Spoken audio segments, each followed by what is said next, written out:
plus 100, plus $10 or whatever. You know, so whatever happens, we'll make $10, or potentially, if gold sells off for another $1,000, we might do another $1,000. But we're still in the deal. That's the point, isn't it? That's the point. I was waiting for Max to become a buyer of bonds at the bottom edge there, but Max has been buying bonds on a couple of occasions, but has not played the bottom edge on this occasion. Perhaps too much volatility in the price, and Max stood aside on this one. I'll give you an example of what we've been showing on Max in a moment. I'll take a screenshot and I'll bring across the whole Max narrative that we've been seeing. Well, it depends what your target price is, Alec. As soon as you achieve your first target price, you bring your stop to break even. So if you're going for 10 ticks on oil or gold, as soon as you get your 10 ticks, your stops are at break even. If you get stopped out at break even, you get ready to go again. As soon as you get stopped out at break even, you get ready to go again with another buy stop order if it's a buy trade you've been in.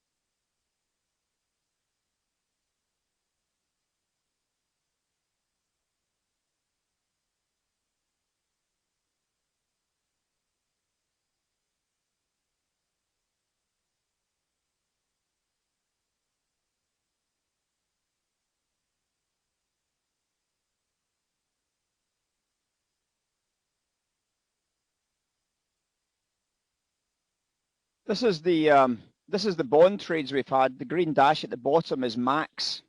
The green dash that's on the charts on this occasion is ICOT. So you don't mistake the two for this is not Max, this is ICOT, and this is not Max, this is ICOT. The only Max trades are the green dashes at the bottom, the green areas at the bottom edge.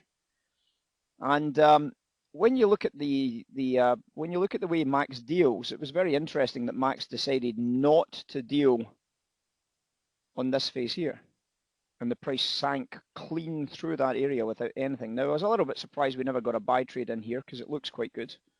The shape looks really good. The narrative looks good. And we talked about this balance, and you can see there's a huge balance attached to that differential there, isn't there? The sellers are getting jammed into the bottom prints now, and that's something that you would start to recognize if you were watching it manually. And obviously the ability to buy into that phase becomes quite high, and you can obviously had a wholesale price as well at 163 at the bottom edge. That wholesale price gave you a great buy side bounce. But you can see the two Max trades are absolutely spectacular. Two buy side bounces, absolutely perfect, exactly where you'd want to see them, exactly when you'd want to see them, and two great outcomes. A very, very profitable Max session on bonds this morning. But we were really just not talking about Max, we were really talking about more actually about the volume in ICOT, how it was calculated, and how you could see some of the opportunities using it. We weren't really even talking about ICOT, we were actually talking about commercial activity, which is the absorption process of sellers getting absorbed. And Cliff came in with a comment about having a conversation with the ICOT people, and their comment was volatility. Well, volatility is exactly right. Volatility is price action. We'd already covered that point. So it just gives you a good idea that we're well ahead of the curve when we're talking about these things. Okay, the global macros have stopped buying cable, guys.